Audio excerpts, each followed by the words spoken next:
এই তোমার সমস্যা কি? এখন কি দেখা করার সময়? কয়টা বাজে? ঘুমাইতেছি আমি, এখন বলতেছে দেখা করতে। আর তুমি আছো তোমার ঘুম লইয়া, আর আমার বাড়িতে যে আগুন লাগছে এটা তোমার একবার খবর হইছে? কে আগুন লাগাইলো? কি হইছে? আর কেউ আগুন লাগায় নাই, এই আগুন সে আগুন না।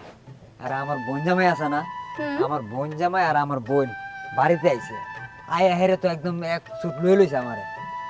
কেন, কি হইছে? ওই যে তোমার নামে, তুমি মাঝে মধ্যে বাড়িতে যাও না, আরে হেরে হেরে কও না যে বিয়ে করতেছে না বিয়ে করতেছে না। আমি কি তোমার না করছি বিয়ে করতে? আমার বোন কো তুই কালকে বিয়ে করবি, এটা কেমনে সম্ভব? ঠিকই তো কইছে, আমিও তো তোমার বলতেছি চলো আমরা বিয়া করে ফেলি। তুমি তো আমার কোনো কথা শোনোই না। আল্লাহ রে, আমি কার কাছে আইছি বিচার দিতে? আমি তো না করতেছি না তোমার বিয়ে করব, আমি বলতেছি আমার চাকরি একটা হোক। আমি ঢাকা আমার এক বন্ধু থাকে, আমার যত সার্টিফিকেট আছে এগুলো সাবমিট করতে দিছি। বেশি দিন না, হয়তো 5-6 মাসের ভিতরে একটা ব্যবস্থা হয়ে যাব। যখন চাকরিটা হয়ে যাব তখন কোনো টাকা হইলে সুখের দেখা মিলে।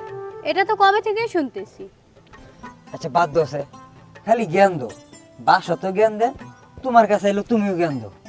এত জ্ঞান রাখবো কই? শোনো, সবসময় তো খালি জ্ঞানই দাও, আদর দিতে পারো না। রাত দুপুর আসছে আদর নিতে। আগে বিয়া করে না, পরে আদর দিব। যাও। এই শুনো, এখনো কথা শেষ হয় নাই।